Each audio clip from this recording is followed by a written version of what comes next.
اور اگر نیت خالص ہو تو اہل بیت خود مدد کے لیے آتے ہیں، اس تبرک کے اہتمام تک کی مدد ان کی طرف سے ہو جاتی۔ آقا سید علی شاہرودی یہ فرماتے ہیں، یہ خاندان ایک شاہرودی جو ہے جس میں علماء اور مراجع کی بڑی تعداد جو ہے وہ گزری ہے، اسی خاندان کے تھے آقا سید علی شاہرودی۔ یہ فرماتے ہیں کہ اس زمانے میں نجف میں مدرسہ بزرگ آخوند خراسانی، آخوند خراسانی ہمارے بہت ہی بڑے علماء کے اندر گزرے ہیں، آج بھی ان کی کتنی کتابیں حوزہ علمیہ کے اندر پڑھائی جاتی ہیں، اجتہاد تک کوئی پہنچ نہیں سکتا جب تک کہ ان کی کتابوں کا مطالعہ نہ کر لے۔ تو ان کا ایک مدرسہ تھا وہاں پر، آخوند خراسانی کا جو مدرسہ تھا، وہاں کے ایک خادم کا انتقال ہو گیا۔ آقا سید علی شاہرودی فرماتے ہیں کہ 7 محرم کی شب تھی، عموماً عراق کے اندر 7 محرم کی جو شب ہوتی ہے اس میں مصائب حضرت عباس پڑھے جاتے ہیں، حضرت عباس علمدار علیہ السلام سے منسوب یہ شب ہے۔ صلی اللہ علیہ محمد محمد۔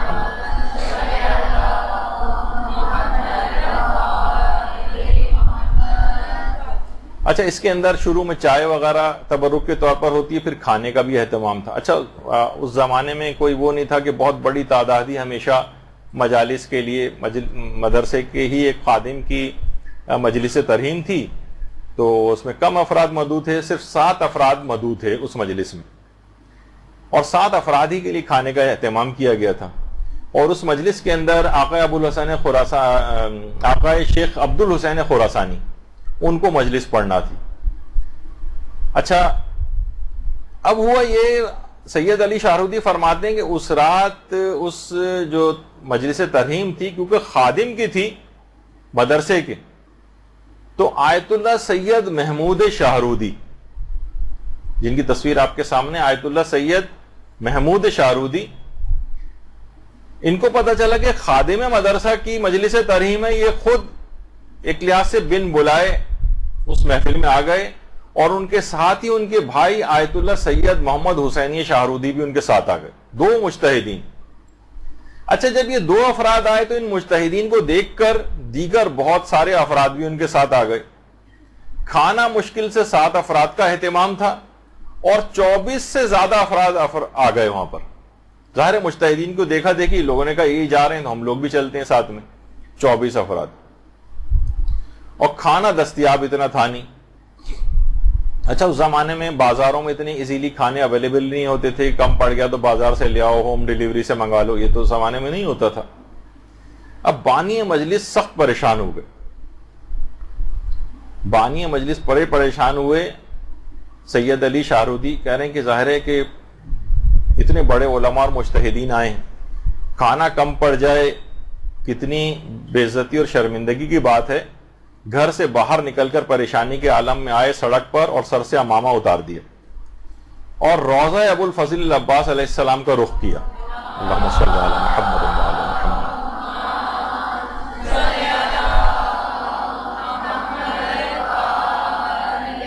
کہا کہ اے ابو الفضل العباس، آپ کی نسبت یہ مجلس ہے، آپ میری آبرو بچا لیں، آپ کے خادم کی مجلس ترہیم، کھانا بہت کم ہے۔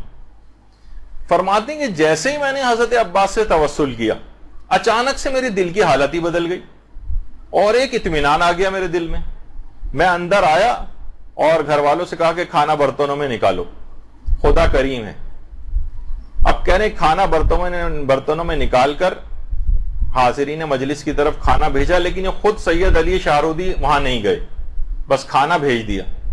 اور اس کے بعد یہ تھا کہ جب کھانے کی کچھ کمی ہوگی تو دوبارہ آواز آئے گی کہ مزید کھانا چاہیے۔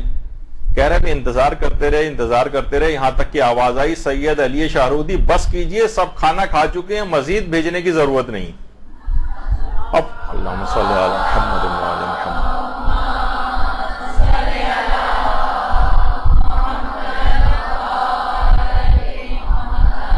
سید علی شاہرودی فرماتے کہ میں حیران ہو کر، میرے سب گھر والے بھی حیران، میں بھاگا اندر گیا، دیکھا دسترخوان پہ جو برتن ہیں وہ کھانوں سے بھرے پڑے ہیں، اور وہ پتیلی جس میں 7 آدمیوں کا کھانا تھا اس کے اندر بھی آدھا کھانا ابھی بھی بچا ہوا ہے۔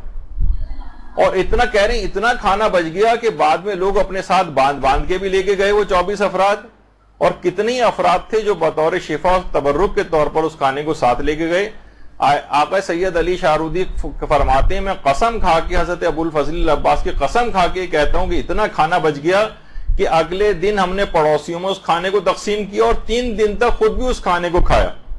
اور فرماتے ہیں اس واقعے کی اس کے بعد اس قدر شہرت ہوئی کہ ہر سال اس کے بعد بن بلائے اتنے ہمارے گھر پہ عزادار جو ہے وہ آنے لگے اس مجلس میں شرکت کے لیے کہ اس کے بعد ہم 400 کلو گرام چاول اور گائے کا گوشت ہم پکوا کر اور مجلس اعظم میں تبرک کے طور پر تقسیم کرنے لگے، اور کہنے لگے یہ نجف میں ہوتا تھا، اور اس کے بعد یہی سلسلہ اب ہم نے شاہرود کے اندر بھی یہ سلسلہ شروع ہو گیا ہے۔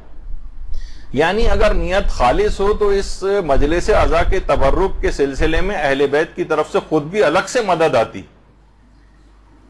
اگر اس کے اندر کوئی مشروعیت نہ ہوتی، خلاف شرع ہوتا یا عمل پسندیدہ نہ ہوتا تو کبھی اس قسم کے واقعات کریں۔ اس قدر واقعات اس سلسلے میں، اس قدر مشاہدات ہیں، اس قدر مکاشفات ہیں، کچھ آگے چل کے میں پیش بھی کرنے والا ہوں کہ واقعاً حیرانگی ہوتی ہے کہ کس قدر بابرکت شاعر حسینی۔ باقاعدہ اس جو واقعہ ابھی آپ نے سنا سید علی شاہرودی کا، یہ چہرہ درخشاں قمر بنی ہاشم ابو الفضل العباس علی ربانی خلخالی کی جو کتاب ہے، اور شاید سننے میں آ رہا ہے کہ شاید اس کا اردو ترجمہ بھی ہو گیا، اس تک کے اندر یہ واقعہ موجود ہے۔ تو بہرحال کیا ہے کہ نیت خالص ہونی چاہیے۔ تو ابھی ہم مسائل فقہ میں یہی چیز بیان کر رہے تھے کہ نیت بالکل خالص ہو، کوئی دنیاوی نیت نہ ہو،